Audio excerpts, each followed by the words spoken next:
So welcome back, and we are continuing with our study of functions and relations. So let's dive straight back in. We're on page 79. So there we go, and we're looking at how much money we would spend if we bought some burgers and some chips. Right? Once again, we're going to start off with numeric examples, so just numbers, and then we're going to move into algebra. And many of you might find the change to algebra a little bit more challenging, but we're going to just keep giving more and more examples, and it will gradually come. All right.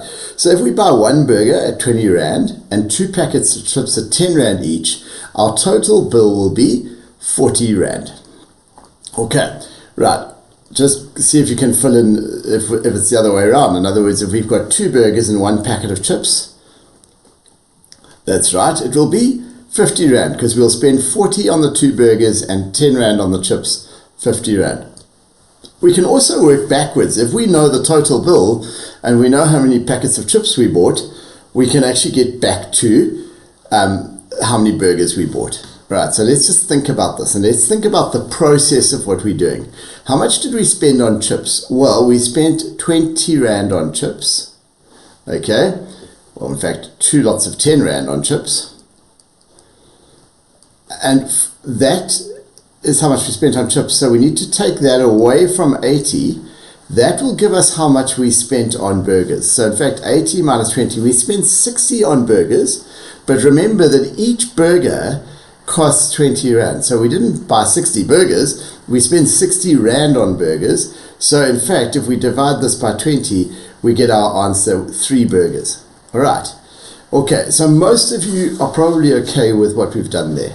Right, now what will the algebra be if we buy A burgers and B packets of chips? Okay, now the price of one burger is 20 Rand. So if we buy 2 burgers, it would be 2 times 20. If we buy 3 burgers, it would be 3 times 20. If we buy A burgers, it would be A times 20. Right, A times 20. And likewise, if we buy B packets of chips, it would be B times 10.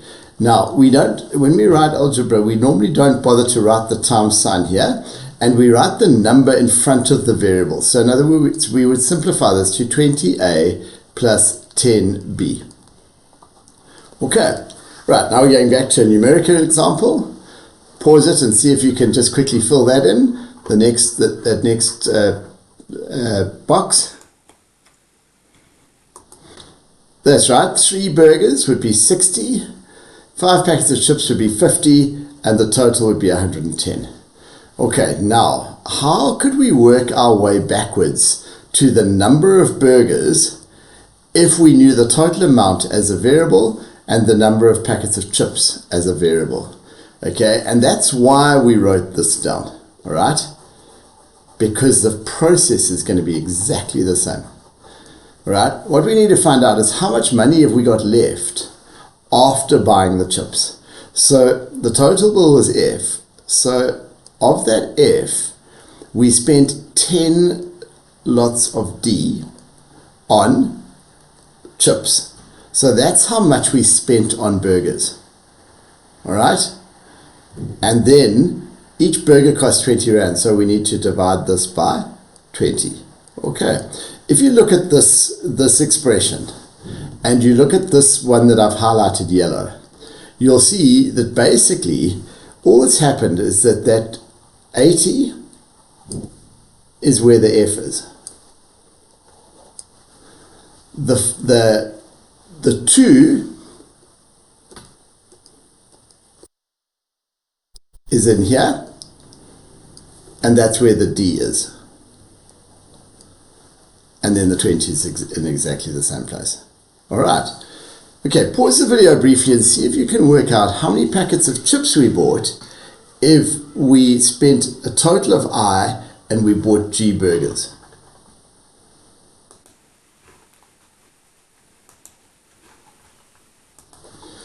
Okay, so the total is I. We spent 20 times G on burgers. So that's how much we spent on packets of chips. The total minus what we spent on burgers. Right? But each packet of chips costs 10 Rand, so I need to divide this by 10. Okay, and we are hoping that this is making sense. Right, let's turn over, and now we're going to see if you can find a pattern between these rows of the table. Okay, so in this one we're multiplying by a number and then adding a number. Both are positive numbers and both are less than 4. See if you can work out what are we multiplying by and what are we adding to get from the input to the output. Okay, from the input to the output. Okay, I'll give you a hint. The number that we're adding is an even prime number, all right, and there are not too many of those. Okay, pause the video, see if you can fill in this first table.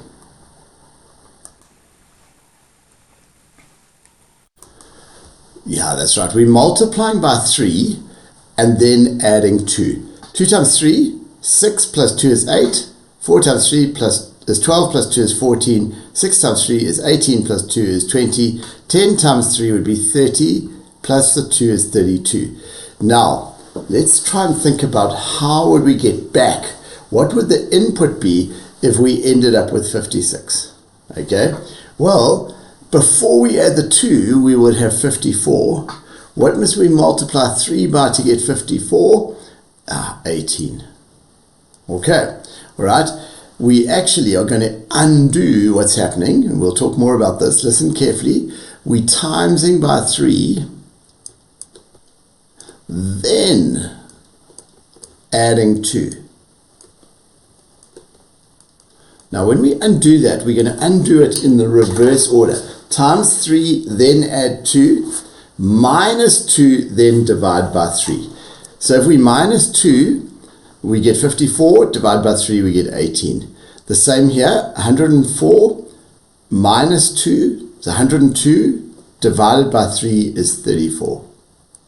Right, now we want to write this rule using algebra. So if the number is a, then what it's going to be is going to be 3 times a, and the way we write 3 times a is just 3a plus 2. All right, and going backwards, if the number is b, we're going to go b minus 2 divided by 3. b minus 2 divided by 3. Okay, you might say, Paul, can we write it like this? b minus 2 divided by 3. We can't write it like that because, remember BODMAS. BODMAS says that this stuff would happen first. We'd actually be subtracting 2/3 from b. Okay, that's not what we want to do. Okay, how can we fix for that? Well, yeah, we can easily fix for that by just putting some brackets around that. We must subtract 2 from b, and then we must divide by 3. All right, so now the next one we want to see if you can do. All right, here we are multiplying by a number and then subtracting a number. Okay, so we're multiplying by something and then subtracting something. Okay, pause it, see if you can work out what number are we multiplying by and what number are we subtracting in each case to make this work.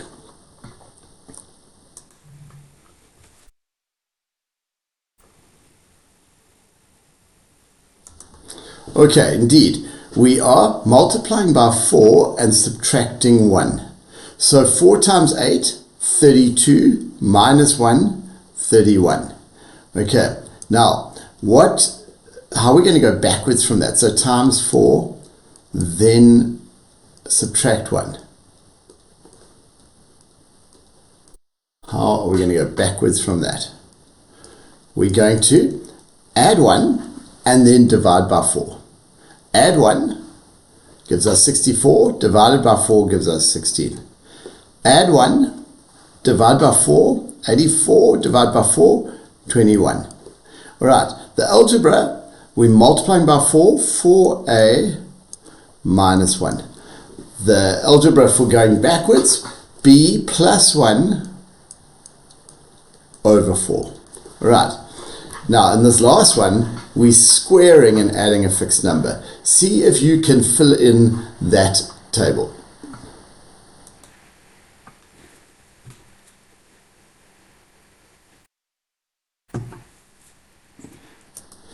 Okay, we are squaring and adding 1. No, we're not. We're squaring and adding 2. 5 squared plus 2, 27. What squared plus 2 gives us 51? Well, before we add the 2, we must have 49, so it must be 7. What squared plus 2 gives us 102? All right, so let's just write down the rule here. We square, then add 2. Sorry. Square, then add 2. So when we go backwards, listen to this. Square, then add 2. When we go backwards, subtract 2, and then, how do we undo squaring? We square root. So 102 minus 2 is 100, and the square root of 100 is 10. Right, the way we're going to write this in algebra, a, notice that doesn't mean 2a, that means a squared, a times a, plus 2. And the undoing, we're going to work out b minus 2, and then we are going to square root the result. Okay, right, let's turn over and have a look at another example. So what we've got here is we've got some friends that call one another, all right? So they call one another. Everyone must speak to everyone else on a phone call. Okay, so let's just have a look. If 2 people call,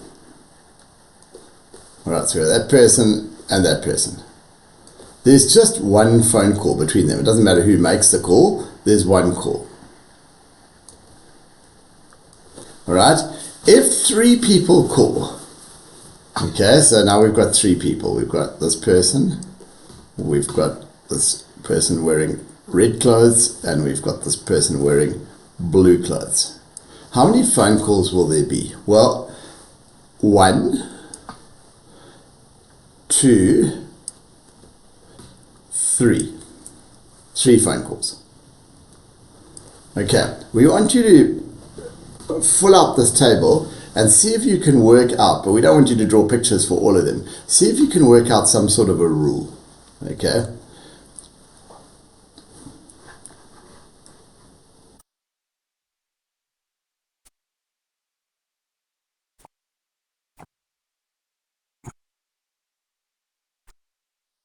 Okay, so let's look at 4 people calling.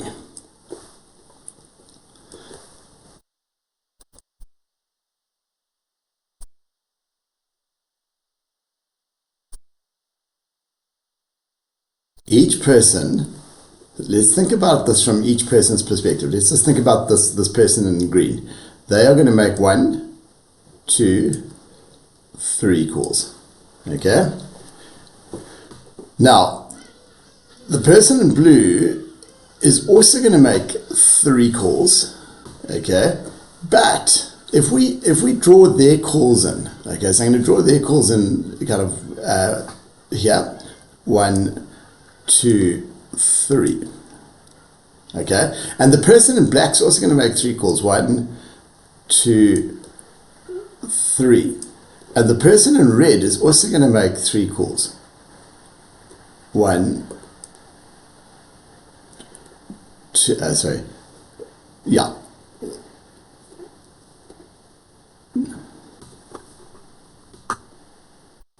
Okay, so I'm just going to start that again. I think I've made a bit of a mess of that. All right, let's look at each person. So this person is going to make 3 calls. 1, 2, 3. But the blue person is also going to make 3 calls. All right, and you'll see already that we're starting to double count. That person's going to find that person, that person, that person. The black person, the person wearing black is going to go there. They're going to phone there, and they're going to phone there. And then lastly, the person in red's got to phone there, and phone there. But what you'll see, so each person makes a call to every other person. So kind of 4 times 3. But that would give us 12 calls. But in fact, we don't need 12 calls. We only need half the number, because the blue person speaking to the green person is the same as the green person to the blue person. So in fact, we're going to divide that by 2. Okay, and we've now got a pattern, a structure. All right, so if there are 5 people, each person will make 4 calls, but we need to divide by 2. All right, so this comes to 6. This comes to 10. This one is going to be 30 times 29. divided by 2, right? 30 times 29 must be 870.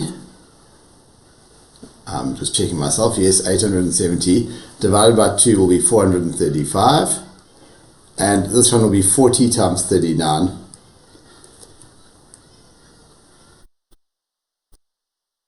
Divided by 2. Right, 40 times 40 would be 1600. So it's one less lot of 40. It's 1560. 1560 divided by 2 is 780.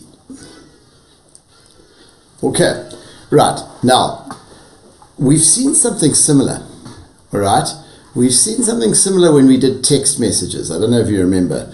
But with the text messages, it was similar, but we didn't halve it because each person sent a text to each other person. So there's a similarity here. Okay, now can we generalize this? Okay, can we write this in English? What the rule? Okay, so we can work out the total number of phone calls by taking the number of people and multiplying by one less than the number of people.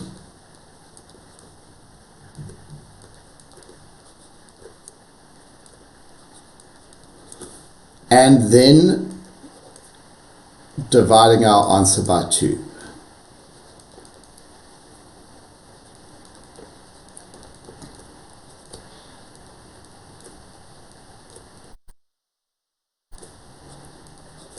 Okay, now that's quite wordy, isn't it? There's quite a lot going on there.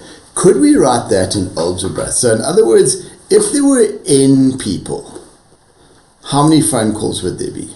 Okay, so let's translate that English into algebra. We're going to take the number of people and we're going to multiply it by the number 1 less than the number of people, and then we're going to divide by 2. Okay, you might say, Paul, what is n? N can be any number. Let's just check if our formula works. If there are 3 people, okay, so now I'm going to write down this formula, but instead of writing n, I'm going to write down 3. It'll be 3 times 2, 3 times, yeah. In fact, I'm not going to go straight to 2. I'm going to go 3 times 3 minus 1 over 2. Do you see what we've done here? All we've done is that we've replaced the n, all the n's, with 3. So according to us, if there are 3 people, then there should be 3 times 2 is 6 divided by 2. There should be 3 phone calls. Let's go back to our table and check. Yeah, right, there it is. Okay, so, yeah, all right. Here's another example, and we're going to ask you to try this example before the next lesson, and we'll look forward to going over it next time with you. Have a great day, everyone.